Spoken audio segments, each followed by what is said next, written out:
দেখতে দেখতে ২.৫ বছর বয়স হয়ে গিয়েছে আলিয়া কন্যা রাহা কাপুরের।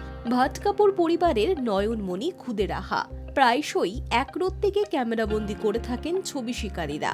তাদের সঙ্গে ছোট্ট রাহার খুনসুটির মুহূর্ত ছড়িয়ে পড়ে নেট পাড়ায়।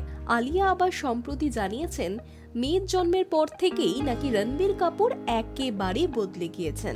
একসময় যে ছেলেকে রমণী মোহন বলা হতো, সে এখন দায়িত্ববান বাবা। অন্যদিকে রাহাত জন্মের পর থেকে মা বাবা রণবীর এবং আলিয়ার ফিল্মি কেরিয়ারে বৃহস্পতিও তুঙ্গে। একের পর এক বিগ বাজেট সিনেমা করছেন তারা। এসবের মাঝেই দ্বিতীয় সন্তান চাইছেন তারকা দম্পতি।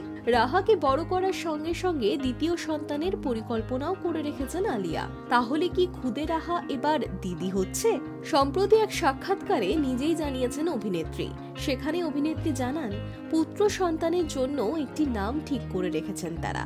রাহার নামকরণ করেছিলেন তার ঠাকুমা নিতু কাপুর।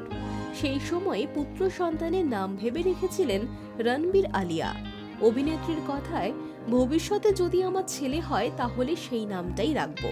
কখন ঘটলো এসব? আলিয়া বলছেন, আমি আর রণবীর যখন মা বাবা হওয়ার প্রস্তুতি নিচ্ছিলাম, তখন ফ্যামিলি গ্রুপে বেশ কয়েকটা নামের প্রস্তাব দিয়েছিল সকলে। সেখান থেকেই একটি পুত্র সন্তানের নাম আমার আর রণবীরের ভালো লেগে যায়। আমার শাশুড়ি তখনই মেয়ে হলে রাহা নাম রাখার প্রস্তাব দেন। উনি বলেছিলেন, পুত্র সন্তানের নামের সঙ্গে এটা খুব ভালো মিলে যাবে, ভবিষ্যতে 2 সন্তানের নামও তাহলে মিলে যাবে। তখনই আমি আর রণবীর এক ছেলে এবং এক মেয়ের নাম ঠিক করে রেখেছি। সেই নামটি অবশ্য এখনই জানাতে নারাজ আলিয়া। তবে তারা যে দ্বিতীয় সন্তানের পরিকল্পনায় রয়েছেন, সেই ইঙ্গিত বেশ পাওয়া গেল।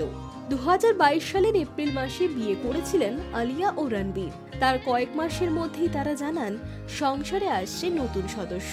সেই বছরেই 6 নভেম্বর জন্ম নেয় Raha Kapoor. Hi news network.